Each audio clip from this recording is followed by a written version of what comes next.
I do have a suggestion for any and all porta pot owners out there. I'm not sure exactly what the blue goo is, but I feel like they should make the blue goo, if it's cost effective, a little thicker. If you get it, because if you've got a plop, you want the blue goo to stop, right? You don't want it to like, you get that bounce back. Like if you're like, my biggest fear when I have to poop at work, because I know our janitor's like 80, he's got a gangrenous left leg. Stu? He has to use his broom is actually his cane. It's it's not the cleanest work environment in the world, and I always get just scared if the toilet water bloops back and hits my hole. I feel like I'm going to catch some sort of just devastating illness on my anus.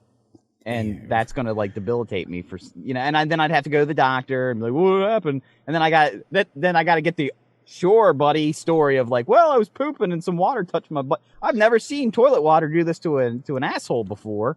And then here we are. And then I got to get a cream has to be applied. Wow. It's such a specific hypothetical. Yeah, this is good, man. Damn. I mean, hey, man, everybody's got to worry about something. So, I'm not going to judge you. So I just remember one time, I've only had to poop in a porta pot twice in my life, and the first time I ever did, I felt a little bit of the blue goo hit me on the butt cheek. And I was like, wow, I'm glad that wasn't 2 inches to the left, or there might be a medical issue. Right. So I just feel like the blue goo could be have a little more viscosity, if you will, so it doesn't have the ability to splash back up. I think it should just be kitty litter. It's not a bad idea either. And then, like, you could have, like, if you needed to, there would be some sort of mechanism, probably like a large stick or stir of sorts, to coat it in the kitty litter, because then it doesn't stink. Yeah, so, but instead of the goo seems fucking treacherous. Just as a general concept, I think you could use a different medium. Isn't there something that has to do with like weight and space? Well, like so all right. So these are. I'm just hypothetically, this is a porta potty, so it's public. People are just dropping deuces into sand.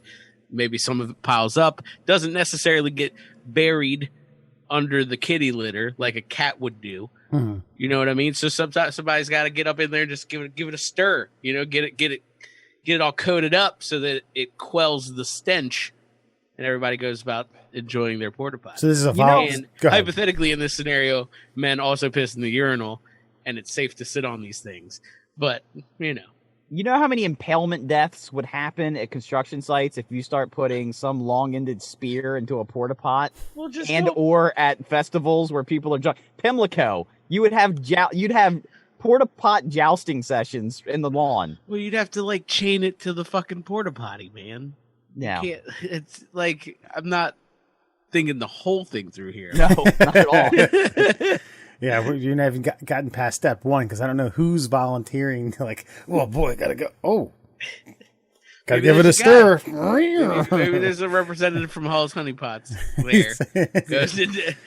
There's a sheet on the door like at McDonald's, right? Or a pop copy where he sprays errant feces all over. Yeah, this is like working for that company is like working for the Army Reserves. 1 week in a month, 2 weeks a year. You gotta be a designated stir at an event or something like that. Shit, or maybe you pour more kitty litter in it. Mm. Yeah,